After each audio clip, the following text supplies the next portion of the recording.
Oh, you guys are gonna be pissed about this review. This is a review of Tombstone, now streaming on Netflix, because as you know, can't afford no movies. So Tombstone comes out 1993, starring Kurt Russell, Sam Elliott, Bill Paxton, Val Kilmer, Dana Delaney, Michael Biehn, Powers Booth. Some names. There's a few others you're going to recognize with much smaller roles. Kurt Russell plays Wyatt Earp. His brothers, Virgil and Morgan, played by Sam Elliott and Bill Paxton, respectively. They enter Tombstone, where they have plans to make good, retire from gunfighting.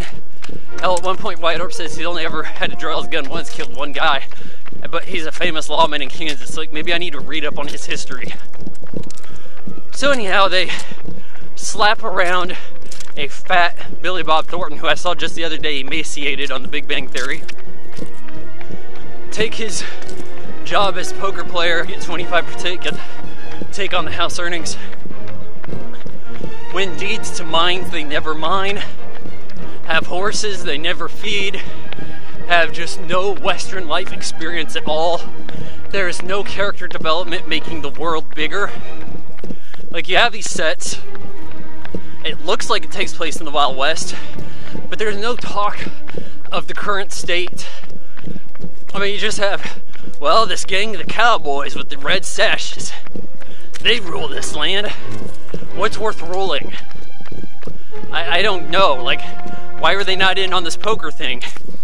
How come Tombstone, a town I have visited, famous for gold mines, I don't even think the word gold is said. And if it is, it's brought up once. Quite a shame.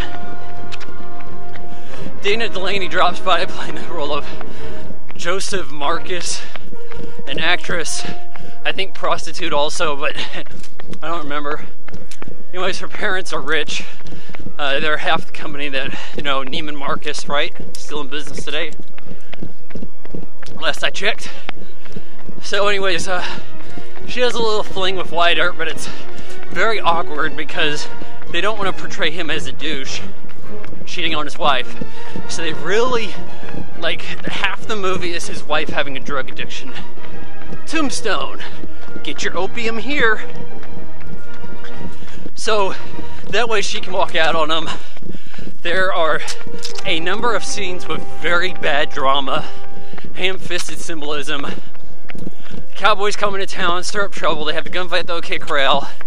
You know, everybody's cool. All the good guys still alive. Key bad guys still going. As retribution, Virgil gets shot, loses ability in his gunfighting hand. I guess he was left-handed. And Morgan gets shot in the back and bleeds out on a pool table. And Kurt Russell and Val Kilmer go into kill him mode. Kurt Russell gets blood all over his hands from Morgan dying. It's like, I've got blood on my hands, walking through the street in the rain.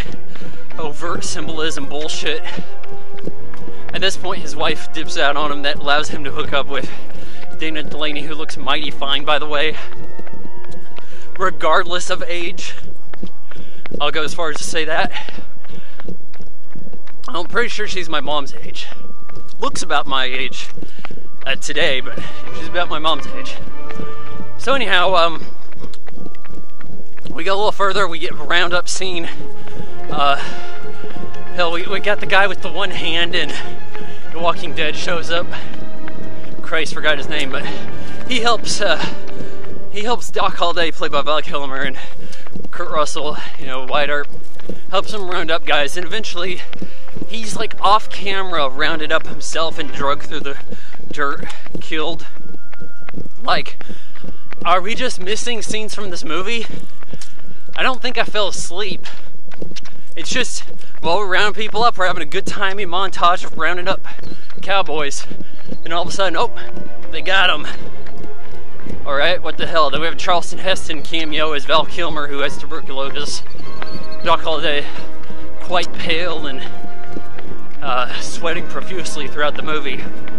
Very sick fella. He seems to be on his deathbed. But hey, he's okay. Comes out of nowhere to fight Michael Biehn, just, what is his name, Rango? Johnny Rango. Has a gunfight with him, shoots him straight in the head from like 3 feet away. And that's pretty much the end of the movie. That's where it should have stopped. Hell, the way I remember it, it stopped there. And then it keeps going. We have another good timey roundup, even though we have just killed the big boss and the dragon. Hell, Michael Biehn may have been the dragon and the emperor for all I know, as far as tropes are defined. So, we're just rounding up nameless guys. Val Kilmer goes to his actual deathbed. Kurt Russell visits. Then he goes and hooks up with Josephine. Like, what the hell? We had to find a happier ending here. We couldn't have just gone with save the day. We had to wrap up the love story, which was a quite pathetic love story, to tell you the truth. In reality, it's more grandiose than that, but we would have had to go out further away in their life. I mean, they even cap it off at the end. We get like Robert Mitchum doing the voiceover saying, you know, he lived into the 1920s, and silent film stars of the day wept at his funeral, all this stuff. I mean, that's nice to know from a historical perspective, but what does this got to do with Tombstone? Could have called it OK Corral. Gunfight OK Corral. I'm sure some of these names are taken. Could have called it Wyatt Earp. I think the same year Kevin Costner was doing a Wyatt Earp movie, or maybe it's the next year. I heard that one was bad. Hell, people like this one. And I'm telling you, the gunfights are alright. Val Kilmer is the brightest thing in this movie. He's on point with the lines. When I think of Doc Holliday, I think about Val Kilmer. Probably his best role, aside from Iceman, of course. But his lines are good. I would rather see the movie be about him, to tell you the truth. Not to take away from Kurt Russell, but I'm telling you, Doc Holliday had all the scene-stealing moments here. Should it have been called Tombstone? No. Hell, call it Doc. Have it center around Doc Holliday. For all I care. Doc and Big Nose Kate. That's his girl. But the thing is, I like Val Kilmer in this enough, and I like the few gunfights we see go down, the Western action. I like what I saw there enough to give this 2.5 out of 4 stars.